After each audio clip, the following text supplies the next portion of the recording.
मेरे गांव की मिट्टी से पलता है तेरे शहर के लोगों का पेट, और मेरा नादान गांव आज भी उलझा है किश्तों में। जी हाँ दोस्तों, मैं बात करूंगा आज उन किसान लोगों की, मैं खुद भी किसान हूँ, कि आज किसानों की आय दो गुना हुई है या नहीं है। ये बहुत बड़ा प्रश्न है आज सभी के लिए, और इसको समझना और जानना बहुत ज़रूरी है।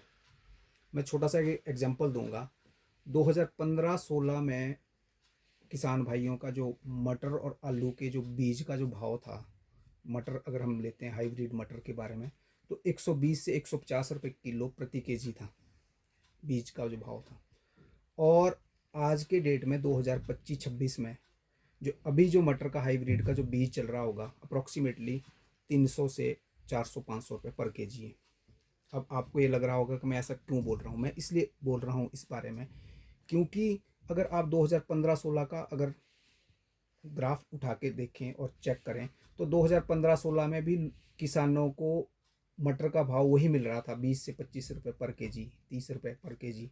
और 2025-26 में आज भी वही भाव मिल रहा है। तो कागज़ों पे तो बड़ा कुछ कहा जाता है, बड़ी बड़ी सभाओं में कहा जाता है कि किसानों की आय दुगना होगी। असल में किसानों की आय दुगना हो रही है या नहीं हो रही है, ये आप मुझे बताना, एक चीज़। और दूसरी, मैं आपको एक आंकड़ा देता हूँ।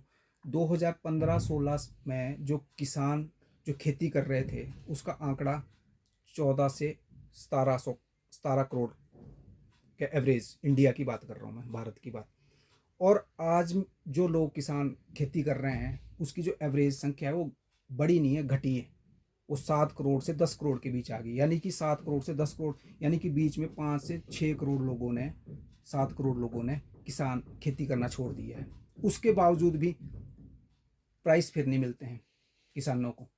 किसानों का वही भाव है। अब लोग तो चीखते हैं बड़े बड़े कि प्याज के भाव वो हो गए, टमाटर के भाव वो हो गए। वो कौन कमा रहा है? वो बीच के जो बिचौलिए हैं, बड़े बड़े व्यापारी संगठन है, जो बड़े बड़े दुकानदार हैं, वो कमा रहे हैं। किसानों को तो असल में आज भी वो भाव नहीं मिल रहा है। आज भी उनको 15 साल पहले का ही भाव मिल रहा है। ये आप भी समझते हैं। किसानों की आय दुगना हुई कि नहीं हुई, प्रश्न ये है।